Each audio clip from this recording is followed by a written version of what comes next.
So I was on my way home one day when I spotted a beehive of swarming bees in the distance. So I decided to go and check it out. Bees are some of the smartest and most hardworking insects, working nonstop around the clock to maintain the beehive.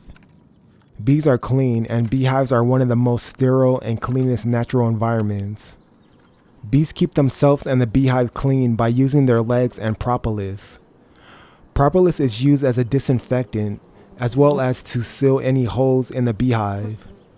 Bees also use propolis on intruders to wrap the dead body, and as a natural pesticide against ectoparasites. For thousands of years, ancient cultures around the world have used propolis to heal infections and wounds.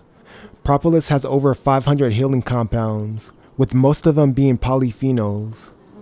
Polyphenols help the body heal from damage and disease.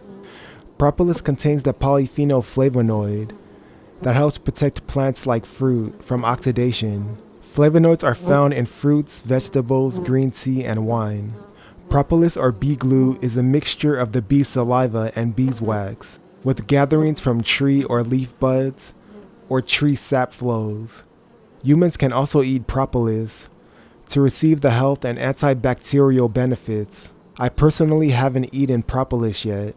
There's about 50,000 to 800,000 bees in a beehive that are categorized as 3 different kinds of bees that include worker or forager bees, drones, and 1 queen bee.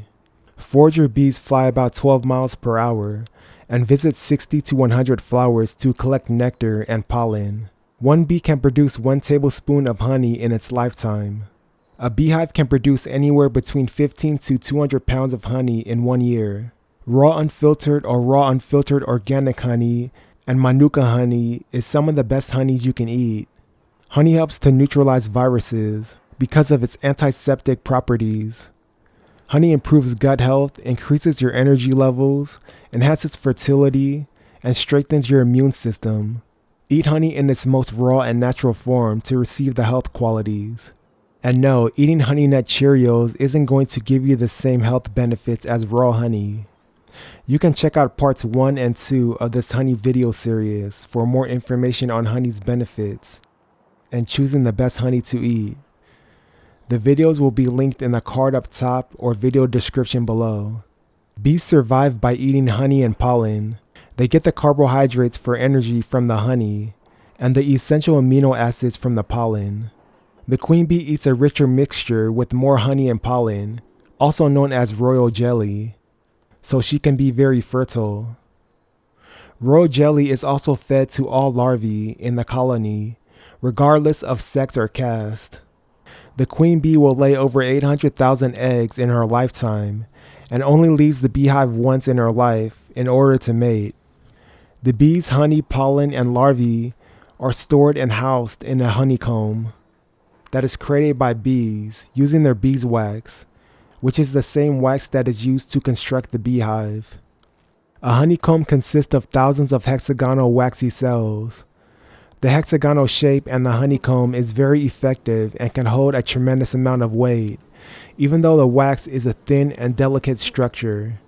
Beeswax is produced from a gland in the abdomen of honeybees and is excreted to create the beehive and honeycomb.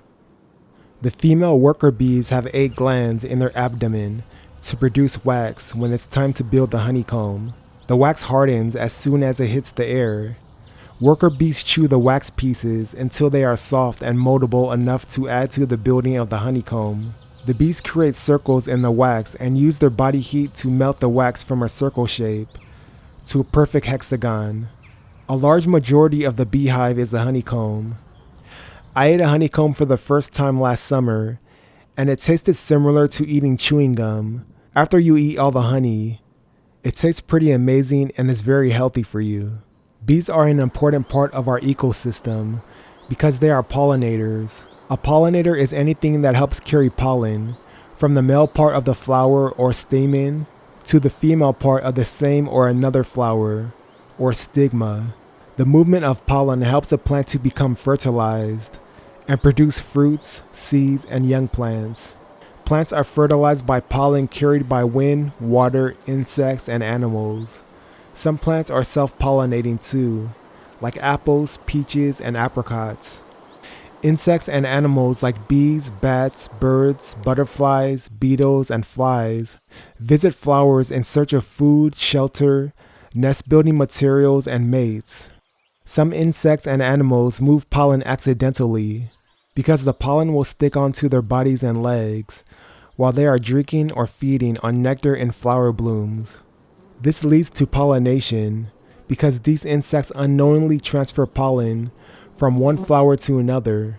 Bees support the growth of trees, flowers, and many other plants that helps as food and shelter for lots of large and small creatures, including humans. The United States Department of Agriculture estimates that pollinators like bees and butterflies help pollinate approximately 75% of the world's flowering plants and pollinate about 35% of the world's food crops, like fruits and vegetables. Berries, apples, almonds, cucumbers, peppers, and seeds, to name a few, are nutritious foods bees help to pollinate. Bees are very dynamic and supply food for themselves that's edible for humans, while improving the environment and ecosystem. So the next time you see a bee, don't be afraid of its venomous sting, but rejoice on the abundance it brings to the world.